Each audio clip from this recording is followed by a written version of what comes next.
मैं हूं दीपक चौरसिया। हमारी इस खास पेशकश में आपका स्वागत है। हम बात कर रहे हैं एग्जिट पोल की और इस घंटे में हम बात करेंगे कि राष्ट्रीय राजनीति पर इसका क्या असर पड़ने वाला है, क्योंकि शुरू से कहा जा रहा था कि 2017 के यूपी, पंजाब, गोवा, मणिपुर और उत्तराखंड के जो चुनाव हैं वो लोकसभा का सेमीफाइनल है। एक तरह से उल्टी गिनती शुरू हो जाती है 2019 के लोकसभा चुनाव की तरफ। अगर हम इस साल में ही आगे बढ़े तो उसके बाद सबसे महत्वपूर्ण चुनाव गुजरात और हिमाचल का है।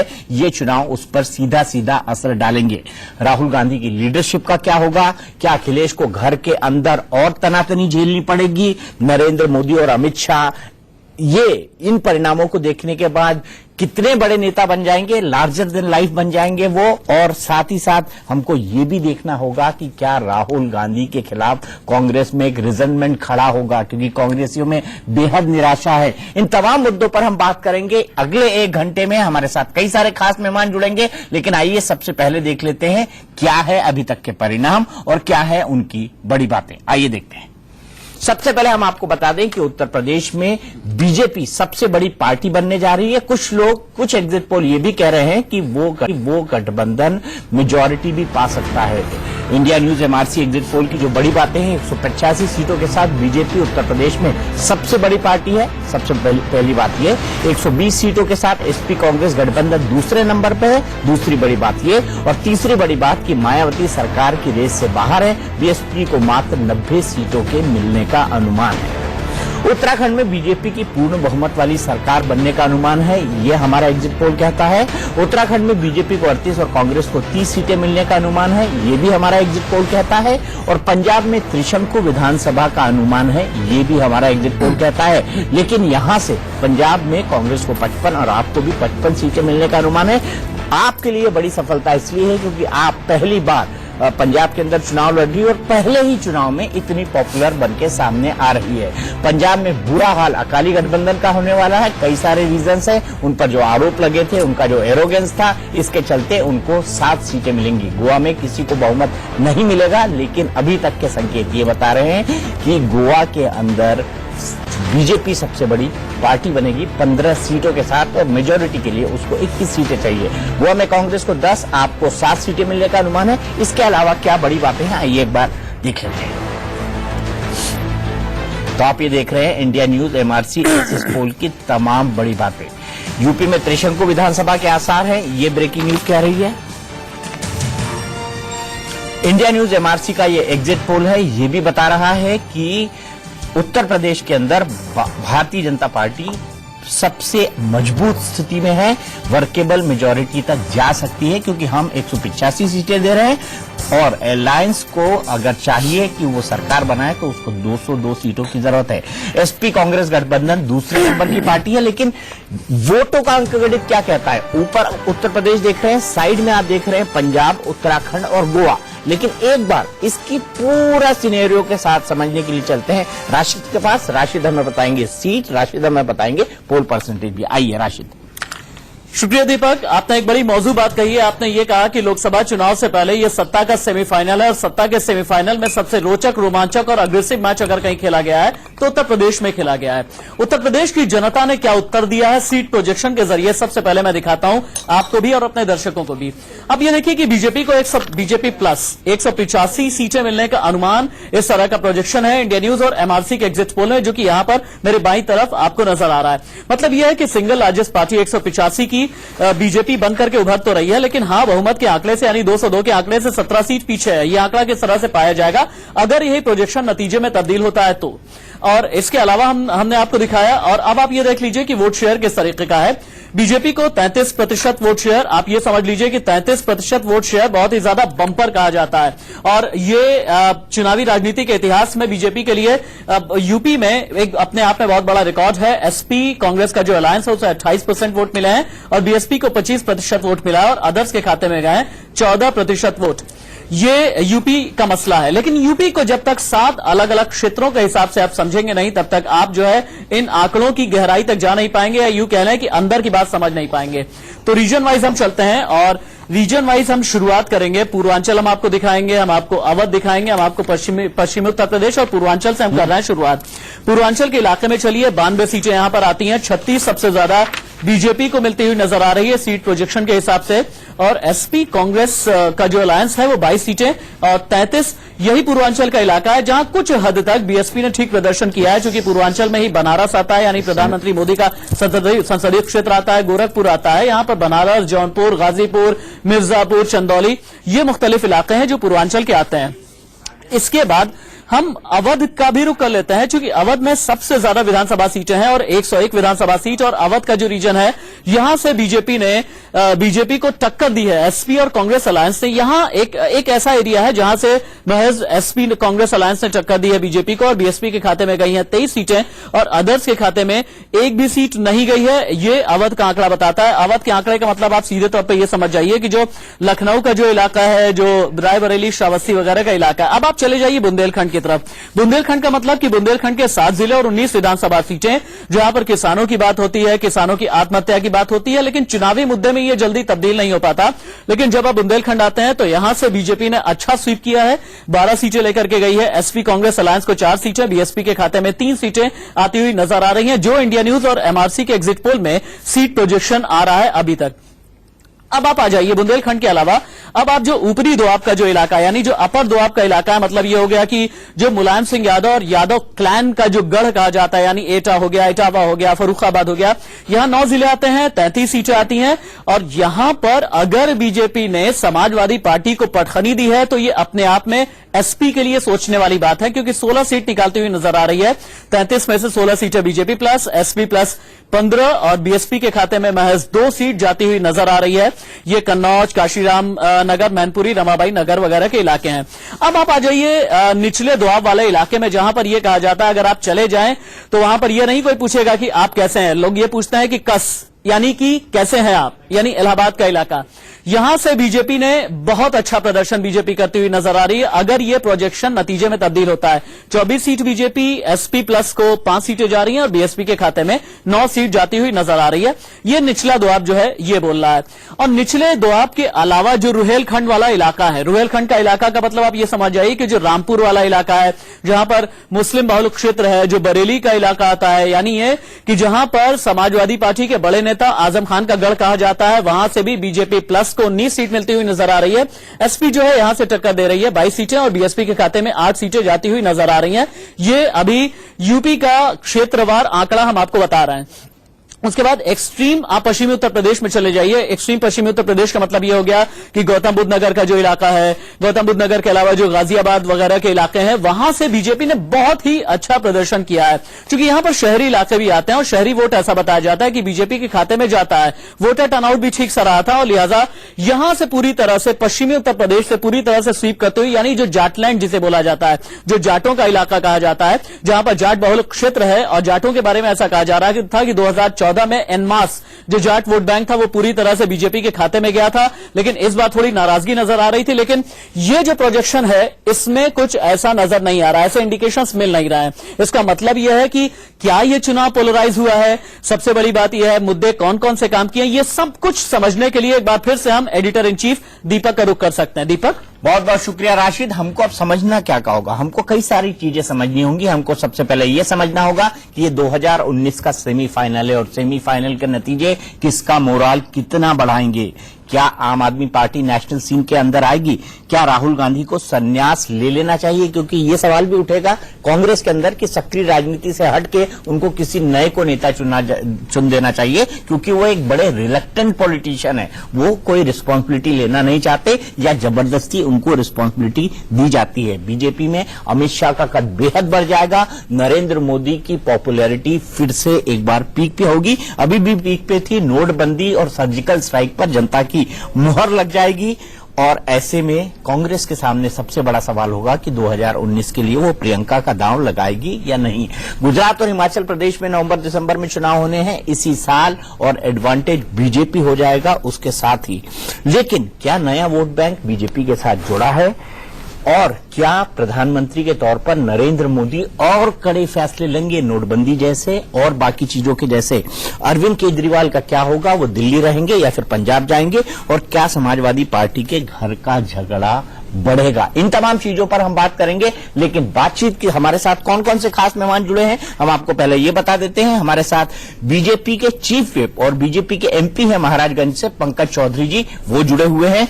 हमारे साथ थोड़ी ही देर में आलोक शर्मा जो कि कांग्रेस के स्पोक्स पर्सन है, वो जुड़ेंगे। हमारे साथ सुनील सिंह साजन जो कि स्पोक्स पर्सन है समाजवादी पार्टी के, वो जुड़े हुए हैं। हमारे साथ वरिष्ठ पत्रकार अनुज गुप्ता और विवेक अवस्थी जुड़े हुए हैं। हमारे साथ आम आदमी पार्टी के संजीव झा जुड़े हुए हैं और हमारे साथ तड़ित प्रकाश हैं जो कि जिनकी एग्जिट पोल की जिनकी एजेंसी ने हमारा ये एग्जिट पोल किया है। सबसे पहले मैं चलता हूं पंकज चौधरी जी के पास। पंकज चौधरी जी, आप क्या नेशनल पॉलिटिक्स में इन तमाम चीजों के मायने समझते हैं? क्या सरकार फिर से टफ डिसीजन लेगी और नरेंद्र मोदी और अमित शाह की जोड़ी सुपरहिट मानी जाएगी इन चुनाव को जीतने के बाद, क्योंकि ये बीजेपी के हिसाब से बेहद ही कठिन चुनाव थे?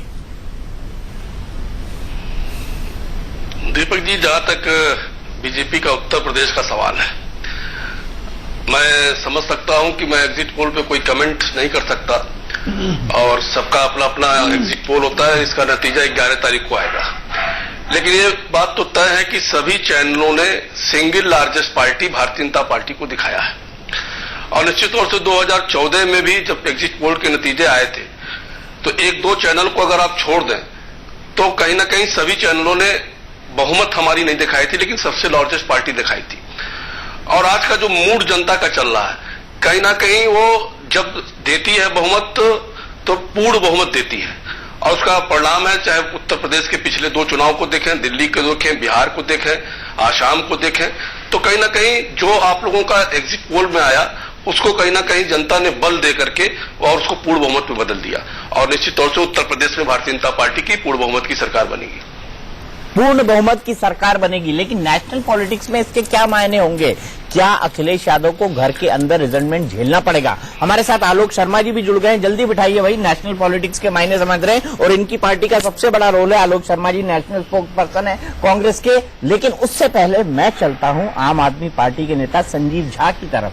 संजीव, क्या पंजाब में आपकी पार्टी अगर नंबर 1 बनती है या आपकी पार्टी अगर जीतती है तो आपका अगला निशाना गुजरात होगा, और आम आदमी पार्टी अगर गोवा में खाता खोल लेती है तो आपका सबसे पहला निशाना गुजरात होगा, उसके बाद 2019 के चुनाव? देखिए जी, बिल्कुल। पहली बात कि हम लोग पंजाब में हम आश्वस्त हैं कि पंजाब में हम सरकार बना रहे हैं। और देखिए, मैं कुछ डेटा के साथ बात करना चाहूंगा। देखिए, जहां जहां बीजेपी कांग्रेस के बीच में फाइट रही, बीजेपी को एज मिला, चूंकि कांग्रेस परफॉर्म नहीं कर पा रही है। लेकिन जहां जहां बीजेपी कांग्रेस के और भी पार्टियां थी, चाहे आप दिल्ली में देख लीजिए, चाहे आप बिहार में देख लीजिए, चाहे आप वेस्ट बंगाल में देख लीजिए, तो फिर बीजेपी को मुक्की खानी पड़ी। इसका मतलब ये है, चाहे अभी निकाय के चुनाव हो चंडीगढ़ में या महाराष्ट्र में, तो बीजेपी जीती नहीं है, कांग्रेस हार रही है, कांग्रेस अंडर परफॉर्म कर रही है। तो इसीलिए आम आदमी पार्टी पंजाब में सरकार बनाने के बाद गोवा में भी ठीक ठाक परफॉर्म कर मानता हूं। फिर हमारा एजेंडा गुजरात और पूरे देश होगा, क्योंकि पूरे देश में हमारा संगठन का काम चल रहा है। तो आम आदमी पार्टी में लोगों का होप है, उसको लग रहा है कि अगर बीजेपी कोई चुनौती दे सकता है तो आम आदमी पार्टी दे सकता है। लेकिन मात्र 3 राज्यों के सहारे आप नेशनल ड्रीम देखेंगे? आपने एक राज्य में 27 सीट ले ली थी, तब आपको लगने लगा था कि मोदी जी को हटा के आप ही प्रधानमंत्री बनने वाले। नहीं, देखिए, हम लोग जब पिछली बार हम सब लोकसभा चुनाव में लड़ रहे थे, पूरे देश में संगठन की वो स्थिति नहीं थी। लेकिन अब ये 3 साल में स्थिति बदली है। अब पूरे देश में हमारा संगठन है और ठीक ठाक परफॉर्म कर रहा है। गुजरात में हमारी बूथ तक की टीम बन चुकी है, या पूरे देश में हम लोग संगठन के नीचे स्तर तक पहुंच पाए हैं और लीडर्स आइडेंटिफाई कर पाए हैं। तो इसीलिए अब हम बहुत मजबूती से पंजाब के चुनाव के बाद एक सकारात्मक प्रभाव पूरे देश की राजनीति पर पड़ेगा। और जैसा मैंने कहा कि आम आदमी पार्टी में लोगों को होप दिख रहा है, उनको लग रहा है कि पिछले 3 साल में बीजेपी केंद्र सरकार कोई बहुत अच्छा नहीं कर पाई है। तो उनके परफॉर्मेंस और हम जो पूरे देश में एक सकारात्मक प्रभाव है आम आदमी पार्टी को लेकर के, इससे हमें आगे अपने आप को बढ़ाने में फायदा मिलेगा, बढ़ाने में फायदा मिलेगा। और कम से कम भारतीय जनता पार्टी के लिए एक, जिसको बोलते हैं ना कि आंख की किरकिरी, आम आदमी पार्टी बन जाएगी और जहां पर मौका मिलेगा अरविंद केजरीवाल और उनके साथी बीजेपी को कॉर्नर करने का, प्रधानमंत्री को कॉर्नर करने का कोई मौका नहीं छोड़ेंगे, क्योंकि दिल्ली होते हुए वो इस तरह के मौके करते हैं। पंकज जी, क्या ऐसे में आपको नहीं लगता कि आम आदमी पार्टी कांग्रेस से बड़ी किरकिरी बन जाएगी आपके लिए? दीपक जी, किरकिरी का जहां तक सवाल है, अभी दिल्ली में उनकी सरकार चल रही है और क्या परफॉर्मेंस है और क्या वो रिजल्ट दे रहे हैं, पंजाब में ठीक है कि एंटी इनकम्बेंसी की वजह से उनकी स्थिति आप लोग को ठीक दिखा रहे हैं, लेकिन निश्चित तौर से इसके बाहर जब वो निकलेंगे तो उनको पता चलेगा कि आम आदमी पार्टी की क्या स्थिति है। ठीक है, उनको पता चलेगा कि आम आदमी पार्टी की क्या स्थिति है, लेकिन ये भी मानना पड़ेगा कि 2 साल के अंदर पंजाब में अपना बेस उन्होंने बढ़ाया है। भले से उनके लोग अलग हुए हों, लेकिन मेन जगह पर उनकी पार्टी को काफी बल मिला है, काफी बड़ी है, ये कहें तो हम गलत नहीं होगा। Alok Sharma ji, national spokes person Congress, मेरे साथ जुड़ गए हैं। आलोक शर्मा जी, अगर 2019 के सेमीफाइनल के तौर पर अगर इसको देखा जाए तो कोई सबसे ज्यादा घाटे में है तो वो कांग्रेस है। पहला, उत्तर प्रदेश में सबसे जूनियर पार्टनर बनी। दूसरा, पंजाब में इतनी बड़ी पार्टी होने के बाद भी एक छोटी सी नवोदित पार्टी ने आपको तहस नहस कर दिया, ये कहूं तो गलत नहीं होगा। ऐसे में आपको नहीं लगता कि राहुल गांधी की लीडरशिप पर सवाल उठेंगे कि राहुल गांधी जी कर क्या रहे हैं आखिरकार? देखिए, मैं समझता हूँ बिल्कुल भी नहीं। पंजाब में जिस तरह से एंटी इनकम्बेंसी थी और जैसा कि दिल्ली में भी हुआ था कि हमारा वोट बैंक कहीं ना कहीं आम आदमी पंजाब में एंटी इनकम्बेंसी थी तो कांग्रेस को फायदा होना था।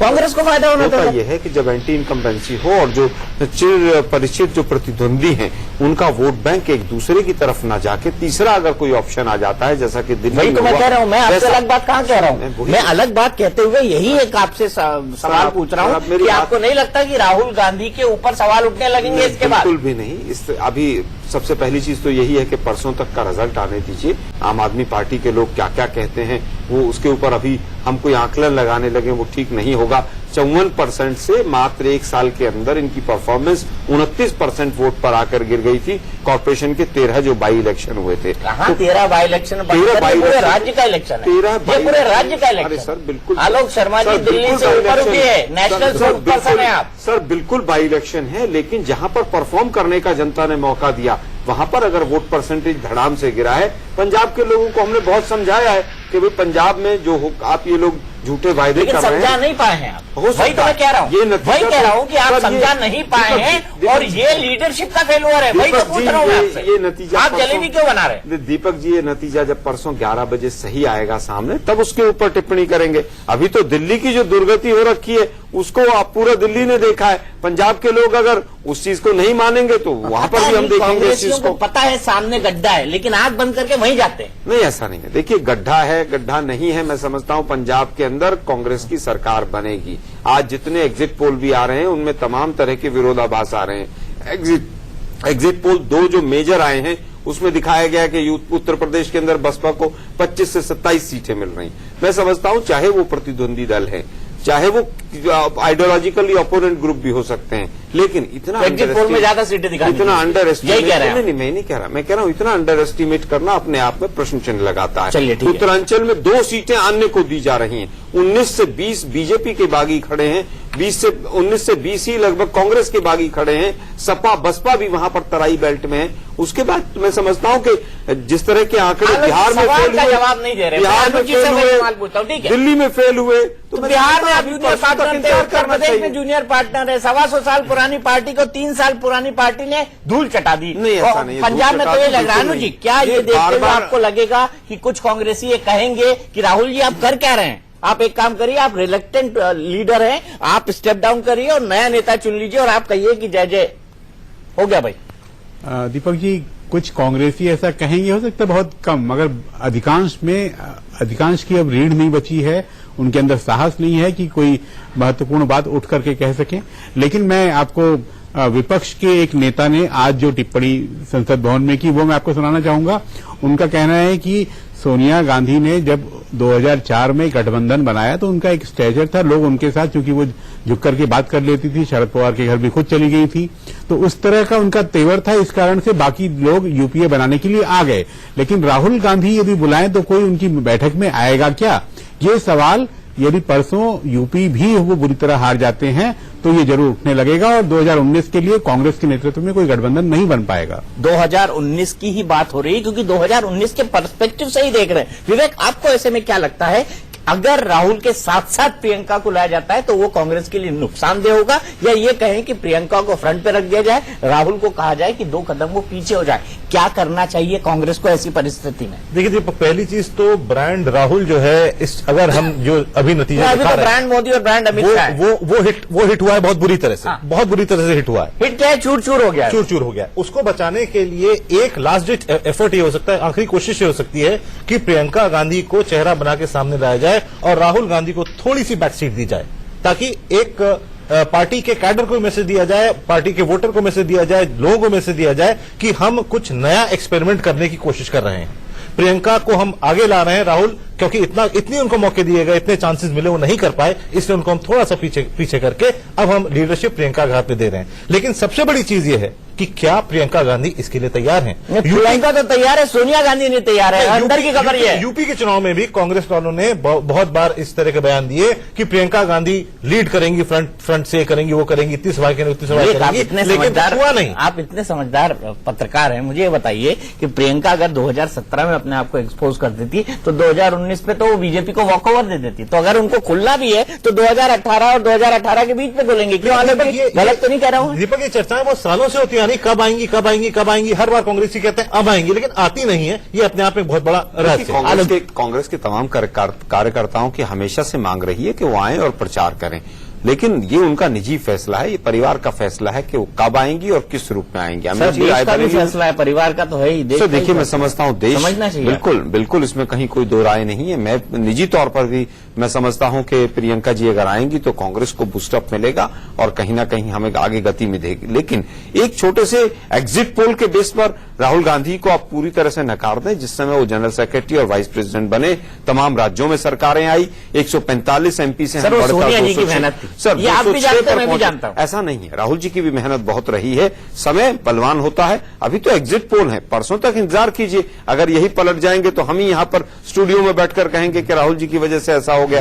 पंजाब में सरकार बना रहे हैं हम, गोवा में नेक टू नेक फाइट है, मुझे लगता है वहां भी सरकार बनेगी, उत्तरांचल में भी नेक टू नेक फाइट है, वहां पर भी सरकार बनेगी और गठबंधन यूपी में जीतेगा। चलिए, उम्मीद करने और सपने देखने से मैं आपको नहीं रोक सकता, कोई नहीं रोक सकता। 11 तारीख तक आप ये बिल्कुल फ्री होकर कर सकते हैं। आगे मैं तड़ी से जानूंगा ब्रेक के बाद कि क्या वाकई बीजेपी के साथ नई जातियां, नए ग्रुप, नए सब ग्रुप जुड़े हैं और नोटबंदी और सर्जिकल स्ट्राइक पर लोगों का क्या कहना था। क्योंकि नोटबंदी जब आया था तब लोग ये कह रहे थे कि बीजेपी का कोर वोटर बनिया उनसे भाग गया। क्या भागा या नहीं भागा? ब्रेक के बाद।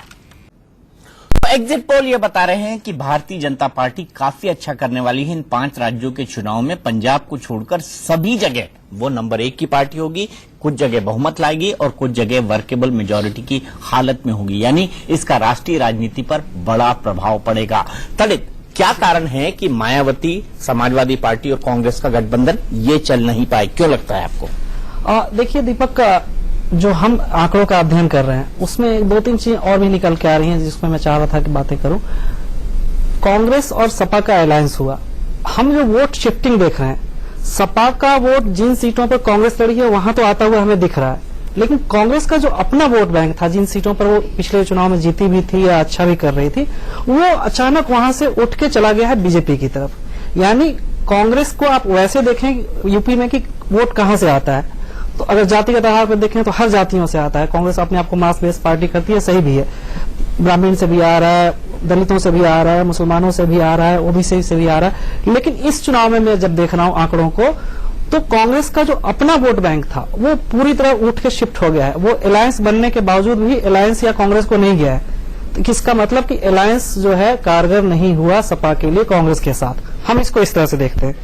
दूसरा, मायावती या अखिलेश जिस वोट बैंक पे आप काम कर रहे थे वो भी उतनी तरह से कारगर नहीं हुआ। अब अखिलेश जो है सिर्फ यादव और मुस्लिम इसी 2 वोटों पे टिके रह गए। आपको याद होगा जब 2012 में मुलायम ने दोबारा जीत दिलाई, अखिलेश ने जीत दिलाई, अखिलेश मुख्यमंत्री बने, तो मुलायम ने एक इंटरव्यू में कहा था कि हम सिर्फ यादव और मुस्लिम वोटों पर जीत कर नहीं आए।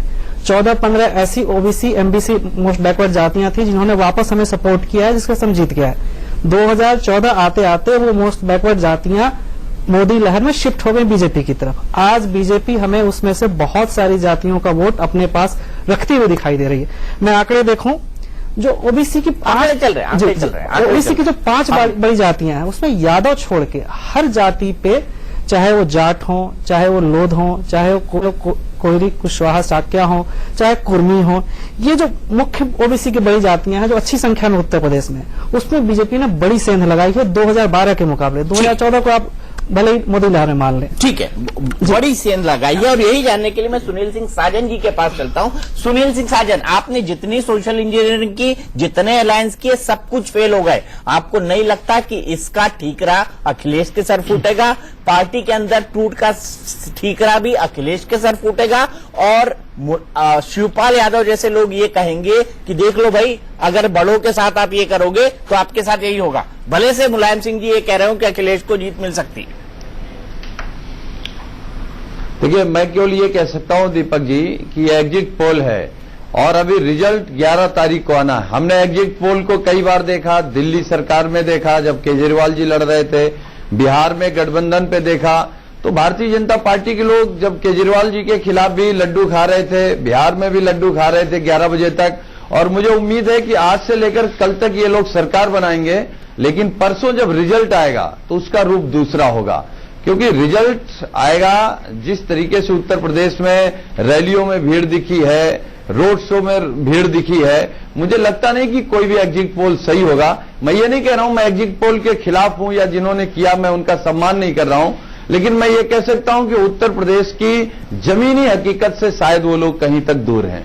ठीक है, जमीनी हकीकत से आपको लगता है दूर है, लेकिन मुझे नहीं लगता, क्योंकि जितने भी एग्जिट पोल है वो एक ही ट्रेंड दिखा रहे हैं। अगर अदला बदली वाला ट्रेंड होता तो शायद हम समझ जाते। हो सकता आंकड़े का खेल हो सकता है, कुछ ज्यादा कुछ कम, लेकिन सिंगल लार्जेस्ट पार्टी। इन तमाम एग्जिट पोल्स को देखने के बाद हम कह सकते हैं कि बीजेपी ही आएगी 99%। 1% में ही गड़बड़ हो सकती है। आलोक शर्मा जी, यहां मैं आपसे जानना चाहूंगा कि आम आदमी पार्टी क्या कांग्रेस को रिप्लेस करने वाली है? क्योंकि जिस तरह से उन्होंने दिल्ली में आपको साफ किया, जिस तरह से पंजाब में आपके लिए दिक्कत कर रहे हैं, जिस तरह से वो नरेंद्र मोदी के लिए अटैक कर रहे हैं, नरेंद्र मोदी पर अटैक कर रहे हैं, अरविंद केजरीवाल ये दिखाना चाहते हैं कि अगर कोई नेशनल अल्टरनेटिव बन सकता है 2019 में तो वो आम आदमी पार्टी है। क्योंकि हमने भी देखा, संगठन हो ना हो, एक हवा चलती है तो वोट उनको मिल ही जाता है। देखिए, मैं समझता हूं कि हवा के जिस तरह से बहाव में उन्होंने दिल्ली के अंदर वोट लिया, उसके बाद दिल्ली में 2 चुनाव हुए, दिल्ली यूनिवर्सिटी का चुनाव हुआ, कॉर्पोरेशन का बाई इलेक्शन हुआ, फिर वहीं आ गई यूनिवर्सिटी कॉर्पोरेशन। सर मैं वापस आलोक शर्मा जी, आप नेशनल स्पोर्ट्स पर्सन हैं, इनसे बाहर निकलिए। सर मेरी बात तो सुन लीजिए सर। आप अगर पंजाब में भी उनको फाइट में दिखा रहे हैं कि पंजाब में फाइट में आ रहे हैं, जब परफॉर्मेंस की बात आती है आप एफिशिएंट हो सकते हैं एक मूवमेंट पे, लेकिन राजनीति के अंदर एफिशिएंसी के साथ साथ आपको कंसिस्टेंसी भी चाहिए। कंसिस्टेंसी कहीं दूर दूर तक नजर नहीं आ रही है। दूसरी बात, जब राहुल गांधी में बहुत कंसिस्टेंसी है, वो एक भी पद नहीं लेते हैं। सर देखिए, ये बहुत बड़ी कंसिस्टेंसी है कि नहीं है? वो पद लिया उन्होंने, वो जनरल सेक्रेटरी थे, वाइस प्रेसिडेंट बने, 2 बार से 3 बार वो सांसद बने हैं। मैं समझता हूं कि आज जो आपने एक मूल प्रश्न उठाया कि मोदी साहब के ऊपर अटैक करके और वो इस तरह की वो ख्याति प्राप्त कर रहे हैं, जिस तरह की शब्दावली का इस्तेमाल केजरीवाल जी ने भी किया है, ये भारतीय लोकतंत्र में कुछ समय के लिए एक्सेप्टेबल हो सकता है, कुछ समय के लिए मजाक के पात्र हो सकते हैं, लेकिन इस तरह की शब्दावली से अब बहुत लंबे समय तक लोकतंत्र में बने नहीं रह सकते हैं। देश के प्रधानमंत्री हैं, वो इलेक्टेड प्रधानमंत्री हैं। मैं समझता हूं आने वाले समय में कांग्रेस, अभी तो एग्जिट पोल है, परसों ही जब हम यहां पर बैठकर आपके स्टूडियो में चर्चा करेंगे तो परिस्थितियां बदली हुई मिलेगी। लेकिन अगर परिस्थितियां नहीं बदली तो मैं आपको ये जरूर कहूंगा कि आप एमसीडी और दिल्ली विश्वविद्यालय के चुनाव से बाहर आ जाएं। आप मानेंगे मेरी बात? देखिए, मैं केवल एक ट्रेंड नहीं, आप मानेंगे मेरी बात? ट्रेंड की बात नहीं कर रहा। आप बड़े हैं, मैं बिल्कुल आपकी बात मानूंगा, लेकिन 2 जो ट्रेंड आए हैं उसमें पार्टी केजरीवाल का ग्राफ गिर रहा है। चलिए, फिर भी देखो, वो एक पुरानी कहावत है, मेरी माँ कहा करती थी कि सावन के अंधे को हरा ही हरा दिखाई देता। मैं क्या करूं? ऐसा नहीं, इसके अलावा मैं कुछ कर भी नहीं सकता। आज मैं कुछ इससे ज्यादा बोल नहीं सकता हूं, लेकिन अनुज जी के पास जाऊंगा। अनुज जी, आपको नहीं लगता कि इन चुनाव में इस तरह की जीत के बाद एग्जिट पोल अगर जो दिखा रहे हैं वो सही है, तो Narendra Modi larger than life leader बन जाएंगे और अमित शाह का कद इतना बढ़ जाएगा पार्टी के अंदर कि उनको रिफ्यूज करने की या उनसे बहस करने की जहमत शायद पार्टी के अंदर कोई उठा नहीं पाएगा? देखो, ये मेरे ख्याल से larger than life Narendra Modi ji और अमित शाह जी से कोई ऊंची आवाज में बात करने की जरूरत तो अभी भी नहीं करता है। नहीं और यूपी जीतने के बाद तो फिर इनकी ताकत के सामने सारे नतमस्तक जो अभी हैं उससे अधिक हो ही जाएंगे। बिहार जिस तरह से भाजपा हारी थी उसके बाद जरूर कुछ आवाजें उठी थी, लेकिन उसके बाद असम से लेकर के और जो अच्छी खबरें उन्होंने दी उसके कारण थोड़ा उस पर धूल पड़ गई थी। लेकिन यूपी की जीत वास्तव में इस इन दोनों नेताओं की जोड़ी को बहुत अधिक ताकत देगी और 2019 के टिकट फिर अमित शाह जी के नेतृत्व में ही बटेंगे। इससे कोई इनकार नहीं कर सकता। मेरे ख्याल से 2019 से पहले गुजरात आने वाला है, हिमाचल आने वाला है, मगर उससे कोई फर्क नहीं पड़ता क्योंकि यूपी की जीत ये तय कर देगी कि नरेंद्र मोदी 2019 में लौट आएंगे। इसलिए इस जोड़ी को हटा पाना या उसके खिलाफ कोई कर पाना बीजेपी के अंदर मुझे नजर नहीं आता है। तो आपको क्या लगता है विवेक, क्या प्रधानमंत्री ने जिस तरह से नोटबंदी का डिसीजन लिया, जिस तरह से उन्होंने सर्जिकल स्ट्राइक का डिसीजन लिया, प्रधानमंत्री और कड़े आर्थिक फैसले लेंगे? क्योंकि कहा जाता है कि good politics is bad economics and good economics is bad politics. आपकी बात को दीपक मैं जरा दूसरे शब्दों में कहूंगा। उत्तर प्रदेश के परिप्रेक्ष्य में अगर इस नोटबंदी के अध्याय को देखें तो जिस चीज को समाजवादी पार्टी, कांग्रेस और बहुजन समाज पार्टी ने एक मुद्दा बनाने की कोशिश की, वो एकदम उल्टा चला गया। डिमोनेटाइजेशन का कहीं कोई इफेक्ट वोटर पे नहीं दिखा, क्योंकि हमारे प्रधानमंत्री नरेंद्र मोदी को वोटर ने एक रॉबिन हुड की इमेज की तरह देखा कि अमीरों से लिया, हमारा क्या गया, हमें कुछ कष्ट हुआ, कुछ दिन में लाइन में लगना पड़ा, हमें प्रॉब्लम्स हुई, माना उन्होंने, लेकिन उन्होंने कहा कि देश के लिए बड़ा अच्छा हुआ। जिनके पास काला धन था वो निकला। लोगों से पूछा गया कितना निकला, कहने हमें नहीं मालूम कितना निकला, लेकिन जिनके पास काला धन था वो निकला। हमें लाइन में लगना पड़ा, हमें कुछ दिन प्रॉब्लम हुई, हमें समस्या हुई, लेकिन जो हुआ वो ठीक हुआ, अच्छे के लिए हुआ।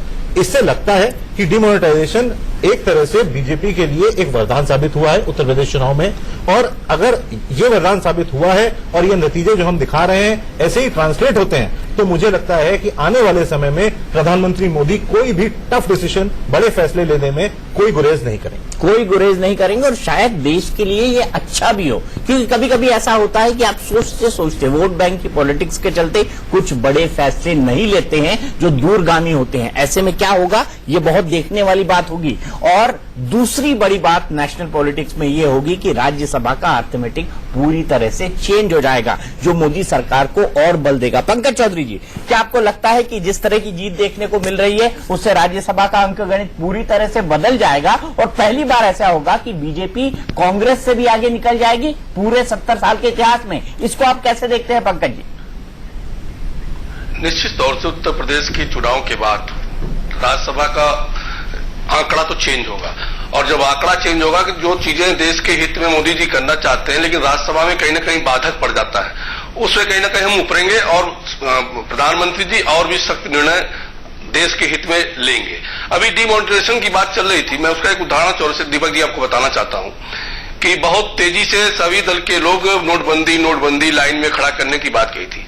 अभी 1 मार्च को चुनावी रैली माननीय प्रधानमंत्री जी की हमारे कॉन्स्टिट्यूंसी महाराजगंज में थी और जो वहां पे भीड़ उमड़ी थी, और उस रैली के बाद जो लोगों की स्थिति थी, जो मैं चूंकि जमीन का राजनीति मैं करता हूं, पूर्वी उत्तर प्रदेश में अपने क्षेत्र में ज्यादा रहता हूं, पूर्वी उत्तर प्रदेश को देखता हूं कि जिस प्रकार से लोगों के प्रति एक लगाव था, एक उनके अंदर जुनून था कि अगर आप कर लें कि 2 दल के जो उनके बेसिक वोट है, हालांकि उसमें से भी वोट आ रहा, लेकिन बाकी समाज के सभी वर्ग के लोग कहीं ना कहीं मोदी जी को वोट देना चाहते थे, भारतीय जनता पार्टी की सरकार बनाना चाहते थे। ठीक है, मोदी जी को वोट देना चाहते थे, भारतीय जनता पार्टी की सरकार बनाना चाहते थे, लेकिन सुनील सिंह साजन जी, अगर यही परिणाम आए तो अखिलेश की दिक्कतें बढ़ेंगी, क्योंकि घर का झगड़ा बढ़ जाएगा, खींचातानी बढ़ जाएगी। साधना गुप्ता जी पहले से ही अखिलेश के खिलाफ बोल रही हैं, उसके बाद शिवपाल यादव भी बोलेंगे और हो सकता है कि ये सब मिलकर मुलायम सिंह यादव जी को कन्विंस कर ले, जो आज अखिलेश की बड़ाई कर रहे हैं।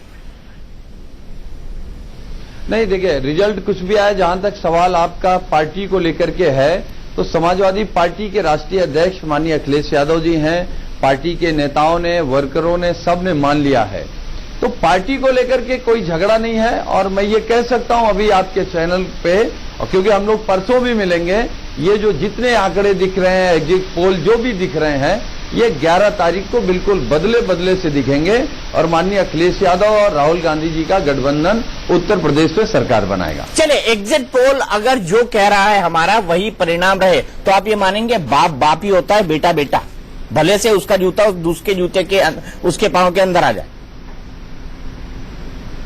देखिए, ये तो हम क्या मानेंगे, पूरी दुनिया मानती है कि बेटा कभी पिता से बड़ा नहीं हो सकता, लेकिन अखिलेश जी तो बन गए थे ना, नेताजी से बड़ा माननीय मुख्यमंत्री जी को नहीं मानते। लेकिन अखिलेश जी तो हाथ से निकल गए थे मुलायम सिंह जी के। दूसरी है, राजनीति दूसरी है, रिश्ते दूसरे हैं और राजनीति दूसरी है। राजनीति। अरे सर, आप लोग तो रिश्तों की राजनीति करते हैं। सुनील सिंह साजन जी, आपकी पूरी पार्टी रिश्तों की राजनीति से बनी है। आप भूलिए मत इस बात को। आज आप भले से अखिलेश करें, लेकिन आपकी पूरी पार्टी रिश्तों की राजनीति से बनी है। राजनीति पे बनी होती तो हम लोगों को ये स्थिति और ये कदम माननीय अखिलेश जी को नहीं उठाने पड़ते। चलिए, आप अगर ऐसा मानते हैं, लेकिन पब्लिक क्या मानती है? पब्लिक बहुत अच्छी तरह से जानती है। लेकिन यहाँ पर सबसे बड़ा जो सवाल है वो ये, पब्लिक का फैसला 11 तारीख को। ठीक है सुनील जी, हम मिलेंगे 11 तारीख को, बिल्कुल मिलेंगे, और मैं आपको जरूर बुलाऊंगा। अगर आपको आधे घंटे बोलने हैं तो मैं आधे घंटे सवाल जवाब करूंगा। आपको 1 घंटा बोलना है तो मैं 1 घंटा सवाल जवाब करूंगा। आपने एक सीरियल देखा है? नहीं, ये आपकी मेहरबानी होगी। आपने एक सीरियल देखा है, डिस्परेट हाउसवाइफ्स? आपने देखा इसके बारे में सुना है? इसमें कुछ हाउसवाइफ का एक ग्रुप होता है और वो बड़ी डिस्परेट होती हैं, और डिस्परेट होने के चलते वो इधर का जुगाड़ इधर करती हैं, इधर का जुगाड़ इधर करती हैं, इधर का जुगाड़ इधर करती हैं। आपको नहीं लगता कि अगर हम पॉलिटिकल सेंस में बात करें, मैं किसी जोक के सेंस में बात नहीं कर रहा हूं, मायावती वाकई पॉलिटिकली डिस्परेट हो जाएंगी? क्योंकि अगर उनकी सीटें कम हो जाती हैं तो ना वो राज्यसभा में जा पाएंगी, जिस तरह से 2012 के अंदर वो राज्यसभा में आ गई थी अपनी सीटों के बल पे, ना वो उत्तर प्रदेश में देश की राजनीति कर पाएंगी, क्योंकि 2019 में उनकी हालत और कमजोर हो जाएंगी। बाकी दलित उनसे भाग रहे हैं, क्या जाटौजी उनसे भाग जाएंगी? मायावती क्या वाकई डिस्परेट हो जाएंगी इस रिजल्ट के बाद? बिल्कुल डिस्परेट हो जाएंगी दीपक, आपने बिल्कुल सही बात कही है। मायावती के लिए ये चुनाव डू और डाई था, करो या मरो था, क्योंकि लोकसभा चुनाव में 0 पे आके उनकी पार्टी का आंकड़ा रुक गया था। प्रदेश में चुनाव बनाना बहुजन समाज पार्टी के लिए एक बहुत बड़ा सपना था, एक बहुत बड़ा मिशन था जिसको कहा जाए। और इस समय हम जो नतीजे दिखा रहे हैं एग्जिट पोल के, उसमें बीएसपी इसमें बहुत बुरी तरह फेल होती दिख रही है। इस समय वही स्थिति हो गई कि हम राज्य में हमारी कोई स्थिति रही नहीं, केंद्र में हम कहीं कुछ है नहीं, तो एक अजीब सी रीथिंक की प्रोसेस इस पार्टी में शुरू होगी कि अब हमें क्या करना चाहिए। नहीं, रीथिंक करेगा कौन? वो तो सिर्फ मायावती पे खत्म होती है, मायावती पे शुरू हो जाती है। मायावती को ही रीथिंक करना पड़ेगा। अगर वाकई मायावती रीथिंक कर रही होती तो परिस्थितियां शायद दूसरी होती। 1 मिनट दीपक, मैं यहाँ पे एक चीज जोड़ना चाहूंगा कि मायावती को रीथिंक इसमें यह करना पड़ेगा कि उन्होंने इस बार इस चुनाव में जो 100 मुस्लिम उम्मीदवार उतारे और मुलायम सिंह की जगह मुसलमानों का जो मसीहा बनने की कोशिश की, क्या ये उनके हित में गया या इसी फेवर ने, इसी फैक्टर ने उनका नुकसान किया है? उनको सोचने मजबूर होना पड़ेगा। उनको अपनी पार्टी के अलाइनमेंट्स एक बार फिर से प्लेस करने पड़ेंगे अगर उनको यूपी की राजनीति में बने रहना है। यूपी की राजनीति में बने तो रहना है, लेकिन इस चुनाव के बाद उनके एग्जिस्टेंस का सवाल होगा। और आप ये मानिए कि माइनॉरिटी को ही अट्रैक्ट करने के लिए 3 बार उन्होंने बीजेपी की सरकार गिराई है, 3 बार। आज तक किसी ने ऐसा नहीं किया और उसी के बल पे वो बढ़ी है। लेकिन दीपक, आज जो हमारे नतीजे हैं जो एग्जिट पोल के, वो दिखा रहे हैं कि माइनॉरिटी का वोट उनको नहीं मिला है। माइनॉरिटी ने कहीं ना कहीं उन पर यकीन नहीं किया है। वो वोट, परंपरागत वोट, अगर मुलायम सिंह यादव वो समाजवादी पार्टी का था तो ज्यादातर वहां गया। तो अगर मैं गलत हूं तो मुझे आप टोकिएगा। और मायावती ने 100 मुसलमानों को जरूर मैदान में उतारा, लेकिन मुसलमान का विश्वास आज भी वो नहीं जीत पाई हैं। तो अब उनके लिए एक बहुत बड़ी रीथिंक करने की चीज इस समय उनके सामने हो जाएगी। अच्छा आलोक जी, मैं आज एक सवाल आपको पॉलिटिकल एनालिस्ट की तरफ पूछता हूँ। मुझे ये बताइए कि अरविंद केजरीवाल दिल्ली में रहेंगे या पंजाब का मुख्यमंत्री बन के जाएंगे अगर वहां पर उनकी सरकार आ जाती है तो? देखिए, वैसे तो भविष्य के गर्भ में छिपा हुआ प्रश्न फिर वही भविष्य के गर्भ पे पहुंच गया। मैं कह रहा हूँ, मैं आलोक शर्मा से पॉलिटिकल एनालिस्ट की तरफ में उतर रहा भविष्य के गर्भ में। मैं कह रहा हूँ कि अगर ये परिणाम आ गए तो, जहाँ तक मेरा पॉलिटिकल एनालिस्ट इसी तरह से गोल घुमाव बोलता है ना? नहीं बोलता, सीधा जवाब देता है। मैं सीधा जवाब देता हूँ। जिस तरह का उनका नेचर और जिस तरह का व्यक्तित्व है, वो दिल्ली छोड़कर पंजाब भाग जाएंगे और फिर पंजाब से गुजरात भाग जाएंगे। चलिए, ये मुझे लगता है गुजरात भाग जाएंगे या गुजरात में सरकार बनाने का मौका मिलेगा तब ना? वही चीज कि वो अपने आप को वहां प्रोजेक्ट करना शुरू कर देंगे गुजरात में, क्योंकि दिल्ली में ही जिस तरह का उनका व्यक्तित्व रहा है, वो एक जगह टिक कर काम नहीं कर सकते। अनुज जी, अरविंद केजरीवाल का क्या होगा? $1,00,000 का सवाल। दीपक जी, यदि पंजाब वो जीत जाते हैं तो यदि वहां पे पंजाब में आम आदमी पार्टी का मुख्यमंत्री बनने का यदि नंबर आता है तो मुझे लगता है कि वो खुद वहां सीएम शायद न बने, मगर जो दूसरा भी बन रहा होगा, जो उनका पपेट ही होगा, वो दिल्ली में रहने वाले बहुत सारे केंद्रीय नेताओं के खिलाफ पुलिस केस लगा करके और एक नई तरह की राजनीति भारत में शुरू हो रही होगी।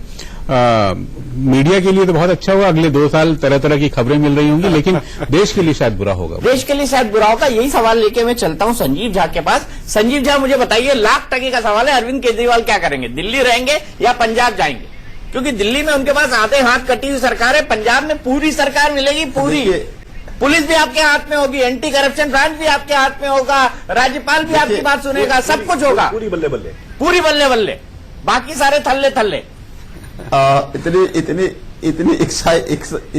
इतनी एक्साइटमेंट नहीं होनी चाहिए। मुझे लगता है मैं तो हमेशा एक्साइटेड रहता हूँ, कोई दिक्कत ही नहीं। पंजाब में जो हमारे जीत के पंजाब के विधायक आएंगे, पंजाब के जो विधायक जीत के आएंगे उसी में से कोई एक मुख्यमंत्री वहां का होगा। अरविंद जी बिल्कुल पंजाब के मुख्यमंत्री नहीं होने वाले हैं। लेकिन मुझे ऐसा लगता है, अभी कुछ साथी बात कर रहे थे, देखिए इन तमाम क्रिटिक्स में एक सच्चाई तो है कि दिल्ली के बाद पंजाब और पंजाब के बाद गुजरात में हम इनकी नींद हराम जरूर करेंगे, और गुजरात में राजनीति में लोगों की नींद हराम करने के लिए आए हैं। संजीव झा जी, अगर मैं ब्रेकिंग न्यूज चला दूं तो सोच लीजिए आपका क्या होगा। अरविंद केजरीवाल पंजाब के मुख्यमंत्री नहीं। आलोक जी एक मिनट, संजीव झा, मैं आपके नाम से ब्रेकिंग न्यूज चला दूं कि ये कंफर्म है कि अरविंद केजरीवाल पंजाब के मुख्यमंत्री नहीं बनेंगे।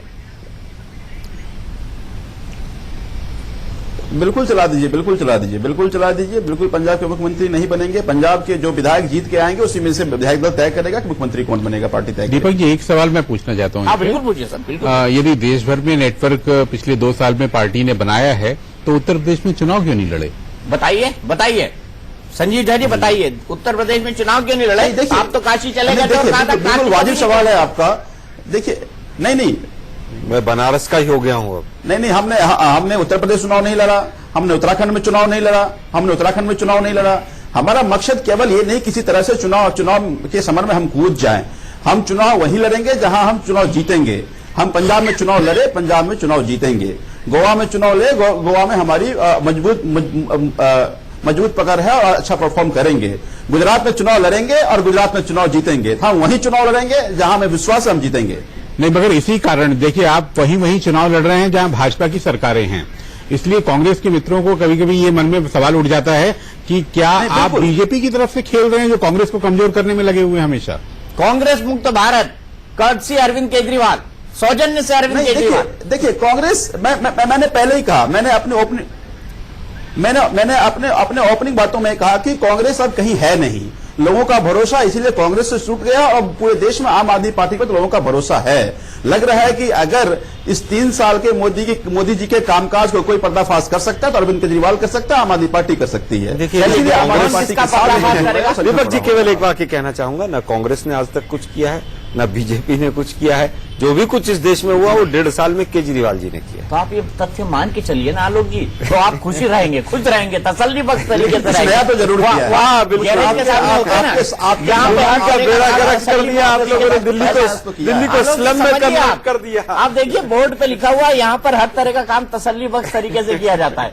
विवेक, एक आखिरी सवाल। एक बार मुझे बहुत अच्छी तरह याद है, देवेगौड़ा जब सीताराम केसरी से बड़ा नाराज थे और अपनी लास्ट स्पीच दे रहे थे पार्लियामेंट में, तो उन्होंने एक फ्रेज यूज किया था, एक अखबार में सीताराम केसरी के बारे में छपा था, द ओल्ड मैन इन हरी। याद है आपको? जो उनका, सर आपको भी याद होगा? बिल्कुल याद है मुझे। याद है ना, the old man in hurry. Do you think Arvind Kejriwal is in हरी?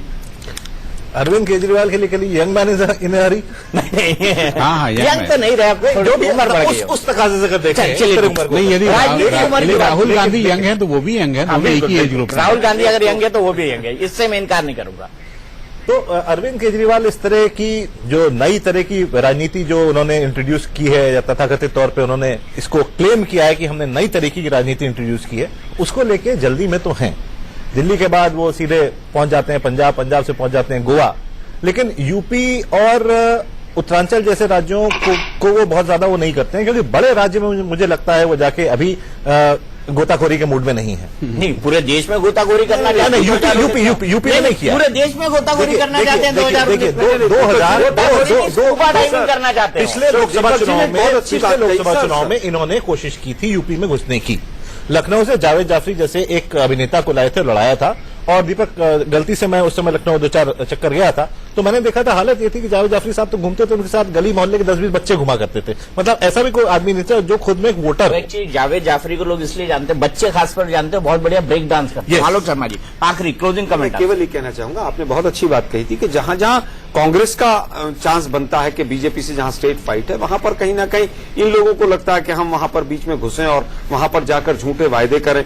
दिल्ली में इन्होंने क्या कहा था कि सब लोगों को जेल में डाल देंगे, अब पंजाब में भी वही कहा है। हम आएंगे 24 घंटे में सबको जेल में डाल देंगे। लेकिन अब देश की जनता इनसे ऐसे लोगों से सतर्क हो चुकी है। पंजाब में कांग्रेस जितवा रही है, नहीं आ रहे सर, आप परसों देख लीजिए, सब परसों देख लीजिएगा, कांग्रेस की सरकार बनेगी, कांग्रेस का मुख्यमंत्री बनेगा। चलिए ठीक है, हम इस बहस को यही रोकेंगे, हम इस बहस को यही रोकेंगे, लेकिन बहुत ज्यादा इंतजार हमें नहीं करना है। आज 9 तारीख है, 10 तारीख को आप थोड़ा होली की तैयारी कर लीजिए, कुछ शॉपिंग कर लीजिए, गुब्बारे खरीद लीजिए। 7 बजे हमारे साथ फिर जुड़िए, क्योंकि हम पत्रकारों का एग्जिट पोल दिखाएंगे। अब वो कितने नंबर देते हैं बीजेपी को, बीएसपी को, समाजवादी पार्टी और कांग्रेस के गठबंधन को, ये देखिए। पंजाब में वो क्या कहते हैं ये देखिए, और उसके बाद 11 तारीख को सुबह 6 बजे से इंडिया न्यूज पे नतीजे देखिए, और उसके बाद 13 तारीख को दिल खोल के होली मनाइए, चाहे कोई हारे चाहे कोई जीते। राजनीतिक पार्टियां किस तरह से होली मनाएंगी ये देखने वाली बात होगी, लेकिन कहीं हताशा, कहीं निराशा और कहीं खुशी, कहीं गम जरूर होगा। टुनाइट आज के हमारे इस खास शो में इतना ही, लेकिन इंडिया न्यूज पर खबरों का सिलसिला लगातार जारी है।